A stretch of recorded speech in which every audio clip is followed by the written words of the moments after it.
Hi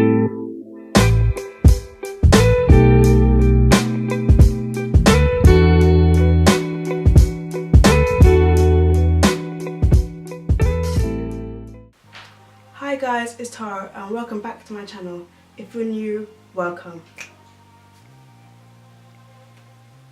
Okay, cool. In this video, as you can tell by the title below, I am filming a video to do with money, the coin, moolah, that thing we all want more of. I know I do, but you know, money. So I know that I titled this video as something to do with, I don't know what the title's going to be, but I know I'm going to include the word student in it because these tips will be very useful for students. But all because it has the word student in the title, it does not mean that it's only subjected to students.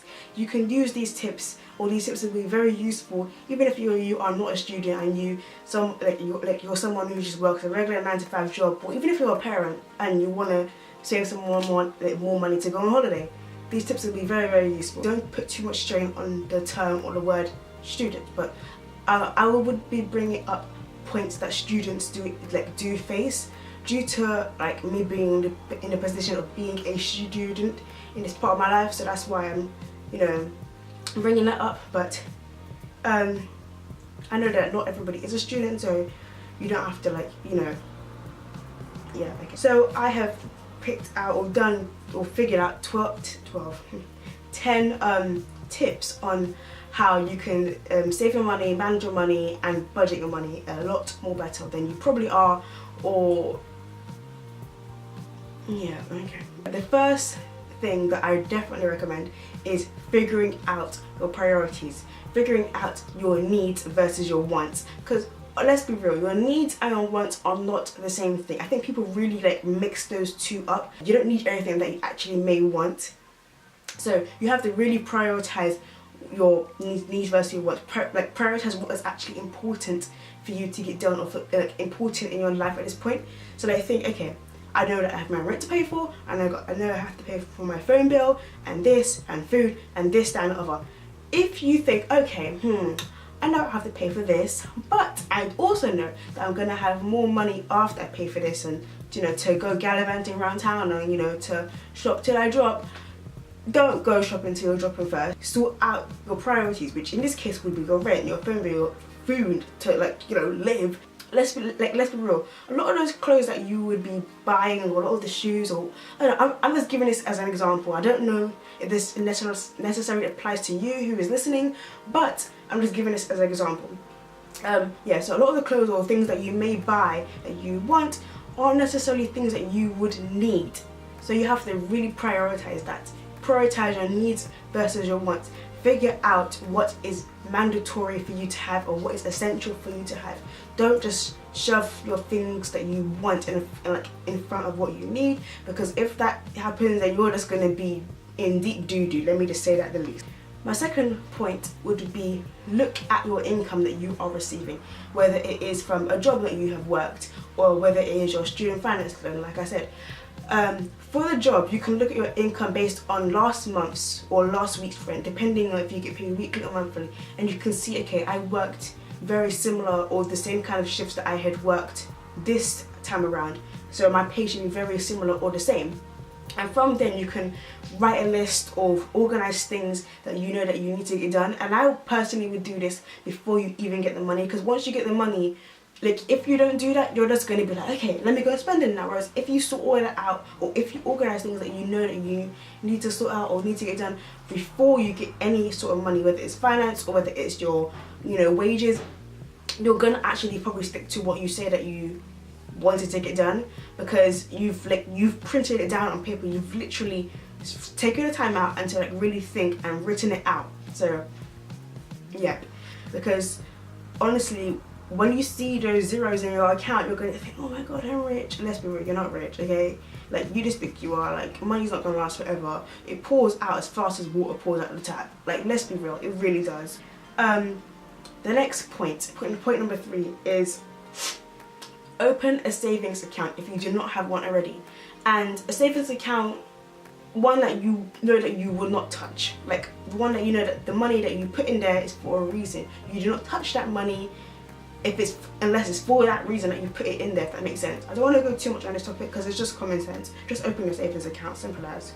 The next point is also related to do with a savings account, and it is, if you are opening a savings account, have like what the account is for in mind, and that meaning like have the reason why you're saving this money in this particular account in mind. So say for example, if you are saving it to have a travel fund, whether it's if you want to go traveling around the world, or if you want to go traveling around Europe, if you want to go just traveling in general, that money that is in your savings account is your travel fund. So you don't touch that money unless it's to do with your travel escapades. If it's to do with saving money on a house, or if it's to do with, I don't know, like if you're a parent and you want to start saving for your child's uni, which I definitely recommend now, like do it there. If it's that, like you don't touch that money kind of thing. But yeah, and if you have this account set in place for a particular reason, if you have different savings accounts for different things, it's going to keep you motivated to keep putting money in that account. Because sometimes you're going to sit there and think, why am I putting all my money, or like a good chunk of my money, into this account? But then like if you really sit down and think, oh no, I'm doing this because of this, you're going to stay more motivated to continue doing it rather than just stop and just keep picking at it. Because once you go picking at that money in that account, you may tell yourself, oh no, I'm going to, you know, put it back eventually. No, eventually will never come. That particular savings account would be your personal piggy bank where you just want to take out a bit of money, just for the bands. Like, do you know what I mean?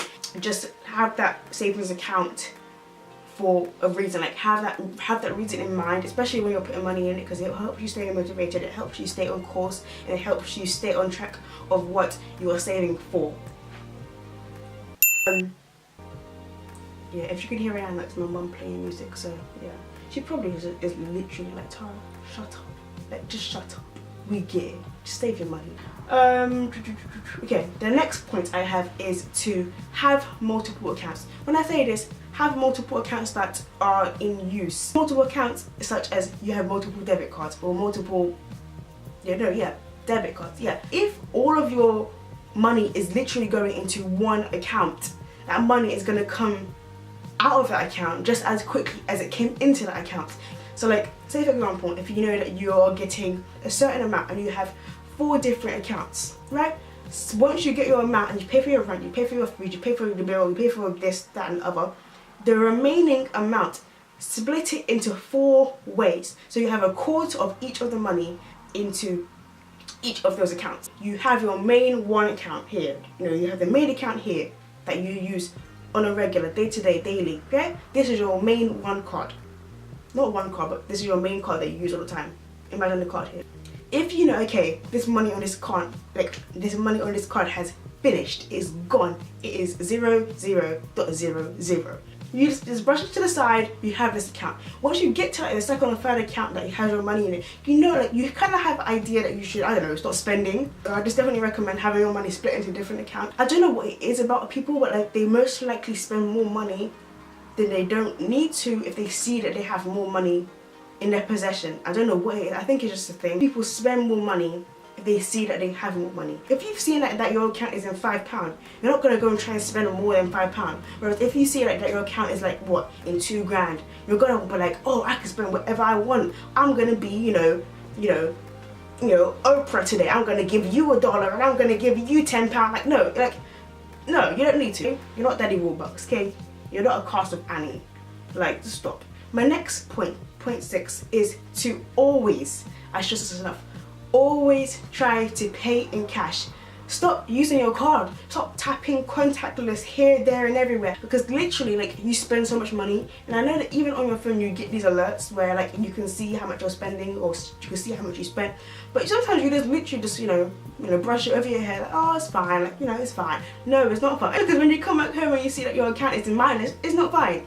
Because once you have that money in cash, if you take out a specific amount to go do your shopping or to do whatever you need to do for the day, and that money is gone, the money is gone, that is it. You're not going to want to go into your account and go and get more money. Okay. Next point is point 7, and that is to set yourself a budget for your spending. And this is the most simplest thing ever. If you know, okay, I have this amount, I don't want to spend all this amount, so let me set myself a budget. right? You're probably going to most likely want to stick to that budget because you've set it. It's like a goal, it's like a target to stick to it. To get to that target, or to get to that spending budget or less.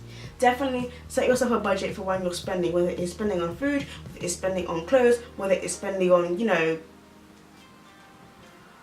things. Just set yourself a budget. The next thing is to tell yourself that you have less in your account than you do. And I know this may sound crazy, like, you know, but like, oh Tara, what are you talking about? No, I know what I'm talking about. It works. It actually works. So let's say, for example, if you have £500 in your account and you say, no, I have 300, okay? You're gonna, like when you go out shopping or when you go out doing whatever you need to do, you're gonna have it in your mind that you have £300. But the key to this is you don't check your balance on your account when you take out your money. Do you not check, like you know, don't get a receipt because you're gonna see the bank. Like, don't. When you go and take out, let's say, £10, you're going to have it in your mind as, okay, I have £290 left. If you go and spend this in one shop and you subtract it in your head, you're going to be, okay, I have this much left in my account. Like, because honestly, when you do that, and then you may have spent £100 in a day, and like when you get to that point where you're like, oh shoot, I only have £190 left, and you know that you need food first of all, and that you may just be like, you know what, I don't need to spend all my money in one day. Like, tomorrow is another day, next week is another time. You're gonna end up coming home and be like, okay, you know what, it's fine. And after a while, you're actually gonna have a look at your account and be like, oh my gosh, I actually had way more money than you actually thought you did. And that is such a good feeling. Opening your account and seeing, wow, I'm not broke. Wow, I have money in my account. Wow, I'm not in minus. The next point, if you can hear music, is because my mom was playing music. So yeah, she's just, you know, she's in the zone, she's jamming, she's, you know, listening to the bops. Yeah. The next thing I have is to write a shopping list. And for me, the fact that I even had to put this on my tips is astounding, because let me just be real. This is common sense. This is literally basic common sense. Yes, write a list for when you go shopping. Okay? Because by you writing a list, first of all, you're gonna stick to your budget. Oh my god. But okay. By you writing a list, you're gonna stick to your budget. Yeah, you're gonna stick to what you say that you are going to purchase, because it's on a list. If you see it physically, whether it's a handwritten list, whether it's a list on your phone, like, have a list. And before you even write the list, this is one thing I also recommend, which is also within this point. If you are going food shopping, for example, yeah, you check into you check in your fridge, you check in your cupboards to see what items you do have or what items you don't have. The items that you do have, you know that you don't need to restock them because you have them. You don't need to buy more. So I definitely recommend checking your cupboards, checking your fridge to see what items that you don't have, which items which are really low that you need to restock, and which items that you do have. The items that you don't have and the items that are really low that you need to restock, write them on the list. Simple as. So okay, yeah. My next and final topic or mention, point, thing, advice, tip, yeah, is during your food shop, okay, try to calculate the price of your food as you go. And I have never heard this in any other like how to save money video on YouTube. No, I've never heard this, because I'm not sure people do this. Maybe it's just me. Maybe it's like a weird thing to do. But like, jump on the bandwagon of this weird thing because it will save you money. So everyone likes saving some money. Honestly, do it. Like, just, okay, at least try it once and then see how, like, you know, your finances are, see how you feel, because it actually helps. Just definitely calculate the prices up as you go, because you're going to end up saving more money and you're going to have a vague idea of what your price will be when you go to checkout. Oh, money does not go on trees. It really doesn't. Like, if it did, oh my gosh, I would live near that tree. Anyway, this is the end of my video, guys. I hope you guys enjoyed. I hope you guys enjoyed me like giving you some tips, saving money, because who doesn't want to save more money to do what they actually want to do, like, you know, travel. For me, it's travel, so I'm just saying travel, so yeah, travel. Social media will be linked down below, and do not forget to press that red subscribe button. Go ahead, press it, subscribe, it's free, and you can be notified for when I upload new videos if you just click on that little bell down there, and it'll have that little alert thing above.